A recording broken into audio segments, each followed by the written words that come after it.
BRS party Peddapalli MP అభ్యర్థిగా కొప్పలి ఈశ్వర్ను భారీ మెజార్టీతో గెలిపించాలని కోరుతూ కాశీపేట మండలంలో టీఆర్ఎస్వి మంచిర్యాల జిల్లా అధ్యక్షుడు బడికల్ శ్రావణ ఆధ్వర్యంలో దుకాణ సముదాయాలు ఇంటింటికి తిరుగుతూ కారు గుర్తుకు ఓటు వేయాలని కోరారు. ఈ సందర్భంగా మాట్లాడుతూ ఒక మంచి మనసున్న నాయకుడు, దళిత బడుగు బలహీన వర్గాలకు చెందిన నాయకుడు, సౌమ్యుడు, ఆపదలో ఆదుకున్న నాయకుడు కొప్పలి ఈశ్వరని అన్నారు. పేదల పక్షాన నుండి కొప్పలి ఈశ్వర్ని గెలిపించాలని ప్రజలకు కోరారు. మన పచ్చని తెలంగాణ రాష్ట్రాన్ని అన్యాయం చేసే ఈ కాంగ్రెస్ పార్టీ అభ్యర్థులను ఓడించి కేసీఆర్ నాయకత్వాన్ని బలపరిచి కొప్పలి ఈశ్వర్కు ఓట్లు వేసి తెలంగాణను కాపాడుకోవాలని విజ్ఞప్తి చేశారు.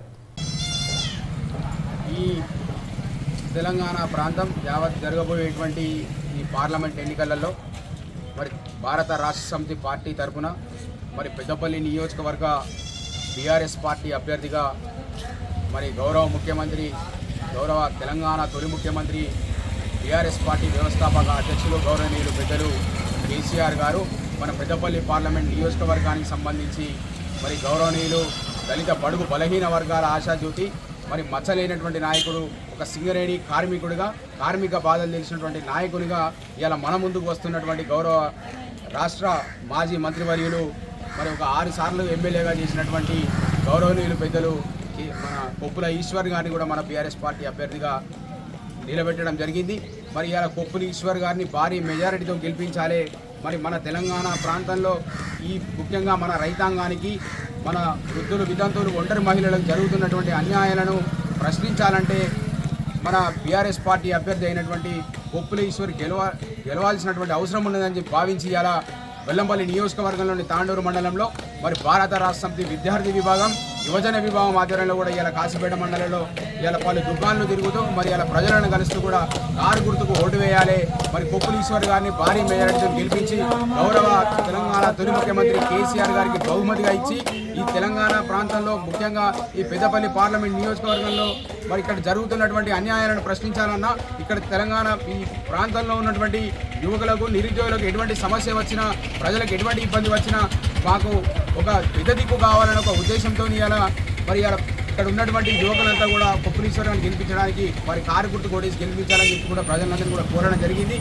రాబోయే రోజులలో మన కొప్పుల ఈశ్వర్ గారు ఎంపీగా గెలిపించిన తర్వాత మన ప్రాంతాల్లో జరుగుతున్నటువంటి అన్యాయాలని కావచ్చు, అక్రమాలను కావచ్చు, ఈ దుర్మార్గ పాలన అందిస్తున్నటువంటి కాంగ్రెస్ పార్టీ భరతం కట్టాలంటే ఇలా ఈ పెద్దపల్లి పార్లమెంట్ నియోజకవర్గంలో కొప్పుల ఈశ్వర్ గారు గెలవాల్సిన అవసరం ఉన్నది. మరి ఇక్కడ పోటీ చేస్తున్నటువంటి కాంగ్రెస్ పార్టీ కావచ్చు, భారతీయ జనతా పార్టీ ఎంపీ అభ్యర్థులను కూడా మేము ఒకటి ప్రశ్నిస్తూ ఉన్నాం. ఇక్కడ పోటీ చేస్తున్నటువంటి కాంగ్రెస్ పార్టీ అభ్యర్థి మరి గౌరవనీయులు గడ్డం వంశీ గారు, అన్న మీ ఈ పెద్దపల్లి పార్లమెంట్ నియోజకవర్గంలో మీ తాత ఎంపీగా పోటీ చేసి గెలిచిర్రు, కేంద్ర మంత్రిగా చేసిర్రు, మీ నాన్న గడ్డం వివేక్ గారు ఇక్కడ ఎంపీగా పోటీ చేసిర్రు, ఇక్కడ ఆయన ఎంపీగా ప్రాతినిధ్యం వహించిండు. అప్పుడు లేనటువంటి పరిశ్రమలు, అప్పుడు పట్టించుకున్నటువంటి నిరుద్యోగ సమస్యలు, అప్పుడు పట్టించుకున్నటువంటి ప్రజలను ఇవాళ మీరు గెలిస్తే ఏం ఉద్ధరిస్తారు? ఇవాళ ఈ పెద్దపల్లి పార్లమెంట్ నియోజకవర్గానికి ఎన్ని పరిశ్రమలు తీసుకొస్తావు, ఎక్కడికి వెళ్ళి తీసుకొస్తావు, నిరుద్యోగులకు ఏం ఉద్యోగ అవకాశాలు కల్పిస్తావో చెప్పాలని చెప్పి కూడా ఈ సందర్భంగా నేను ప్రశ్నిస్తా ఉన్నాం. కేవలం కళ్ళబొల్లి మాటలు చెబుతూ ఇలా ఈ పెద్దపల్లి పార్లమెంట్లో ఉన్నటువంటి ప్రజలను, నిరుద్యోగులను అందరినీ కూడా మోసం చేస్తూ ఇలా మీ ఓట్లు దండుకొని ఆ ఓట్ల రూపంలో మీరు కోట్లాది రూపాయలు సంపాదించుకోవాలని ఒక ఆలోచనతో మీరు ఇలా హైదరాబాద్లలో మీ కంపెనీలు, మీ పరిశ్రమలను కాపాడుకోవడానికి ఇలా ఇక్కడ ఉన్నటువంటి ఓట్లను వాడుకొని గదెక్కినటువంటి మీరు ఇలా మళ్ళొకసారి మోసం చేసేటువంటి పరిస్థితి లేదు.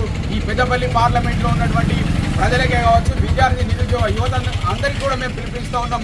ఇటువంటి దగులుబాజీ మాటలు, దొంగ మాటలు, మాయ మాటలు చెప్పేటువంటి ఈ గడ్డం కాకా కుటుంబాన్ని తరిమి కొట్టాల్సినటువంటి అవసరం ఉన్నది. మీరు దళితులే అయితే దళితులను మీరు ఎస్సీ కార్డు మీద ఏదైతే పోటీ చేస్తూ ఉన్నారో కేవలం ఓట్ల కోసం మాత్రమే మీరు ఇలా ఎస్సీ రిజర్వేషన్ పేరుతో ఇలా మీరు ఇక్కడికి వస్తూ ఉన్నారు. మీరు నిజంగా ఎస్సీలు అయితే, మీరు నిజంగా దళితులు అయితే ఈ పెద్దపల్లి పార్లమెంట్ నియోజకవర్గంలో గత 50 సంవత్సరాల నుండి మీరు ఏ ఒక్క దళితుడిని మీరు కాపాడినారు, ఏ ఒక్క దళితుడిని మీరు ఆర్థికంగా అభివృద్ధి చేసి చూపించారు ఒకసారి చెప్పాలని చెప్పి కూడా ఈ సందర్భంగా ప్రశ్నిస్తూ ఉన్నాం. దురడ పాలన చేసేటువంటి మీరు, పిఆర్ వ్యవస్థ నడిపించుకున్న మీరు మరొకసారి ప్రజలు మోసపోవద్దు, ఇక్కడ ఉన్నటువంటి నిరుద్యోగ యువత అంతా కూడా ఒకసారి ఆలోచించాలని చెప్పి కూడా ఈ సందర్భంగా కోరుకుంటూ మరి భారతీయ జనతా పార్టీకి సంబంధించినటువంటి ఎంపీ అభ్యర్థి ఎవరైతే ఉన్నారో గోమాసే శ్రీనివాస్ గారు, మరి ఆయన ఏడికెళ్ళి వచ్చిండో తెలియదు, ఎక్కడి నుంచి వచ్చిండో తెలియదు. మరి అలా ఈ పెద్దపల్లి పార్లమెంట్లో నేను ఒక ఎస్సీని, నేను ఒక దళితుని అంటాను. ఎస్సీల రిజర్వేషన్కు అనుకూలంగా మాట్లాడినటువంటి నువ్వు ఒక దళిత ద్రోహి అని చెప్పి కూడా ఈ సందర్భంగా నీకు తెలియజేస్తాను. ఓట్లు అడిగేటువంటి హక్కు నీకు లేదు, ఆ ఓట్లు తీసుకునేటువంటి అర్హత కూడా నీకు లేదు అని చెప్పి కూడా ఈ సందర్భంగా తెలియజేస్తూ కాంగ్రెస్, బీజేపీ పార్టీల ఉమ్మడి అభ్యర్థి మరి వాళ్ళు నిలబెట్టుకున్నటువంటి డమ్మీ క్యాండిడేట్ గోమాస శ్రీనివాస్. ఇది కూడా ఈ పెద్దపల్లి పార్లమెంట్ నిరుద్యోగ యువత ప్రజలంతా కూడా గమనించాలి. మన కోసం కొట్లాడేటువంటి మన దళిత నాయకుడు, దళిత బడుగు బలహీన వర్గాల ఆశాజ్యోతి, మరి మచ్చలేనటువంటి నాయకుడు మరి కొప్పులీశ్వర్ గారిని భారీ మేరతో గెలిపించాలని చెప్పి కూడా ఈ సందర్భంగా విజ్ఞప్తి చేస్తూ జై తెలంగాణ, జై కేసీఆర్, జై కేటీఆర్.